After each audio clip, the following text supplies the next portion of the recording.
വർക്കല കുരക്കണ്ണിയിൽ കഴിഞ്ഞ ദിവസം 2 സ്കൂളുകൾക്ക് നേരെ സാമൂഹിക വിരുദ്ധർ അഴിഞ്ഞാടിയ സംഭവത്തിൽ ഇതുവരെയും പ്രതികളെ കണ്ടെത്താൻ കഴിയാതെ പോലീസ്.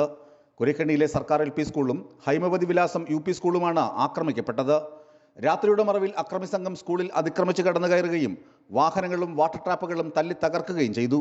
ഞാനിപ്പോൾ 2 കൊല്ലം കഴിഞ്ഞ് ഈ വണ്ടി ഓടിക്കാൻ തുടങ്ങിയിട്ട് കഴിഞ്ഞ വർഷവും ഇതേ സമയത്ത് ഇങ്ങനെ കുറച്ച് സാമൂഹ്യ ദ്രോഹികൾ വന്ന് വണ്ടിയുടെ അകം മൊത്തം വലിച്ചു കീറുകയും ഈ എക്സ്റ്റൻഷൻ സാധനം എടുത്ത് കംപ്ലീറ്റ് സീറ്റുകളും നശിപ്പിച്ച് പിന്നെ അത് വലിയൊരു പണിയാണ്. സർവീസ് ചെയ്യാൻ പോലും ഒരു എടുക്കത്തില്ല, ആ രീതിയിലുള്ള കണ്ടീഷനിലാക്കി വെച്ചിട്ടാണ് പോയത്.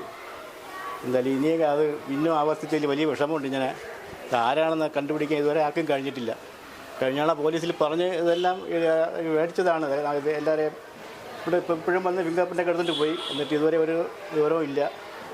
ഇനിയെങ്കിലും ഇത് ആവർത്തിക്കാതിരിക്കാൻ എന്തെങ്കിലും ഒരു പോംവഴി ചെയ്യണമെന്ന് ഞങ്ങൾ താഴ്മയായിട്ട് അപേക്ഷിക്കുകയാണ്. നമ്മുടെ സ്കൂളിൻ്റെ ചരിത്രത്തിൽ പോലും ഉണ്ടാകാത്ത ഒരു സംഭവമാണ് കഴിഞ്ഞ ദിവസങ്ങളിലൊക്കെ നടന്നത്. അപ്പോൾ അതിന് നമുക്കൊരു പരിഹാരമാർഗം എന്നുള്ള നിലയിലുള്ള പ്രവർത്തനങ്ങൾ നടന്നുകൊണ്ടിരിക്കുകയാണ്. കാരണം ഇന്നലെയും ഫോറൻസിക്കിൻ്റെയും മറ്റ് അന്വേഷണങ്ങളും മറ്റു കാര്യങ്ങളൊക്കെ വന്നുകൊണ്ടിരിക്കുകയാണ്. പക്ഷേ അതിനകത്തൊരു ബുദ്ധിമുട്ടുകൾ, ചില പ്രശ്നങ്ങൾ അവർ പറയുന്നത് ഈ ഡേറ്റ വെച്ചുകൊണ്ട് മാച്ച് ചെയ്യാൻ കഴിയുന്ന ഡേറ്റകൾ ഉണ്ടെങ്കിലേ അവർക്ക് തമ്മിൽ ഇത് മാച്ച് ചെയ്തെടുക്കാനോ കമ്പയർ ചെയ്യാനോ കഴിയുള്ളൂ എന്നൊരു പ്രശ്നമുണ്ട്. പിന്നെ ഇത് ചെയ്തേക്കുന്നത് 18 വയസ്സിൽ താഴെയുള്ള കുട്ടികളാണ് ചെയ്തേക്കുന്നതെങ്കിൽ അത് ഇതിൽ സിസ്റ്റത്തിൽ തെളിയാനുള്ള സാധ്യതയും കുറവാണ് എന്നാണ് പറയുന്നത്. അപ്പോൾ അങ്ങനെയുള്ള ചില തടസ്സങ്ങൾ നിലനിൽക്കുന്നെങ്കിൽ പോലും നമുക്ക് ഇതിൻ്റെ ഒരു വ്യക്തമായി ഇതിൻ്റെ ആളിനെ കണ്ടെത്തേണ്ട ഒരു ആവശ്യമാണ്. പക്ഷെ നമ്മളെ ചുറ്റുമുള്ള CCTVകൾ പലതും വർക്ക് ചെയ്യുന്നില്ല എന്നുള്ളത് ഒരു തടസ്സമായ പ്രശ്നമാണ്. അപ്പോൾ കുറച്ച് ബുദ്ധിമുട്ടാണ് കണ്ടെത്താനായിട്ട്. കാരണം വെച്ചാൽ ഒരു സാധ്യതയും ഇല്ലാത്ത സംഭവങ്ങൾ തുടങ്ങുകയാണ്.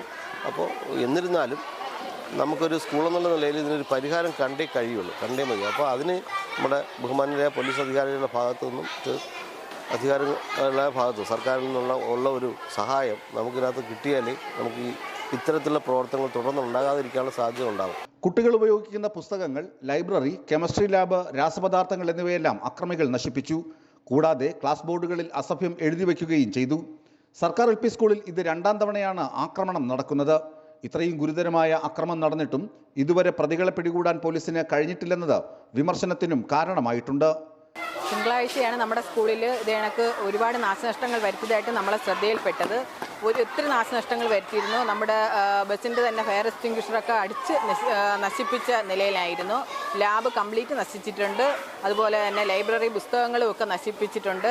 ഒത്തിരി നാശനഷ്ടങ്ങൾ നമ്മുടെ സ്കൂളിൽ വരുത്തിയിട്ടുണ്ട്. നമ്മുടെ പോലീസിൽ പരാതിയും മൊഴിയും എല്ലാം കൊടുത്തു. ഇന്നലെ അവിടെ നിന്നും നല്ല രീതിയിലുള്ള ഒരു അന്വേഷണം വന്നു. ഫോറൻസിക് അതുപോലെ തന്നെ ഫിംഗർ പ്രിൻ്റ് വന്ന് അവർ തെളിവുകളൊക്കെ ശേഖരിച്ചുകൊണ്ട് പോയിട്ടുണ്ട്.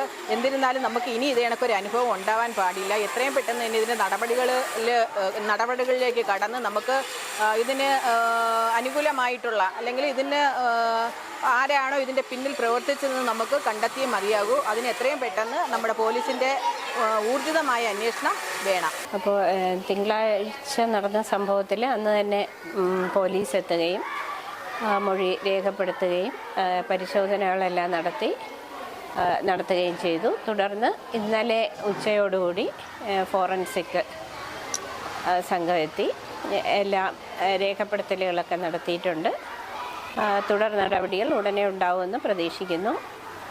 ഇനി ഇങ്ങനെയൊരു സംഭവം ആവർത്തിക്കാതിരിക്കാൻ നമുക്കെല്ലാവർക്കും ശ്രദ്ധിക്കേണ്ടത് നമ്മുടെ സ്കൂളിൻ്റെ ഒരാവശ്യമായി തന്നെ തോന്നുന്നുണ്ട്. അതേസമയം സ്കൂളുകളിൽ ഫോറൻസിക് സംഘം പരിശോധന നടത്തിയിരുന്നു. വിരലടയാളങ്ങൾ ശേഖരിച്ചു. കുറ്റവാളികൾ പ്രായപൂർത്തിയാകാത്തവരാണെങ്കിൽ വിരലടയാളം കൊണ്ട് കാര്യമില്ലെന്നാണ് അന്വേഷണ സംഘത്തിന്റെ പക്ഷം. അധ്യാപകരും രക്ഷിതാക്കളും പോലീസിന് പൂർണ്ണ പിന്തുണ നൽകുന്നുണ്ട്. കുറ്റവാളികളെ മാതൃകാപരമായി ശിക്ഷിക്കണമെന്ന് മാത്രമാണ് ഇവരുടെ ആവശ്യം. വിസ്മയ ന്യൂസ്, വർക്കല.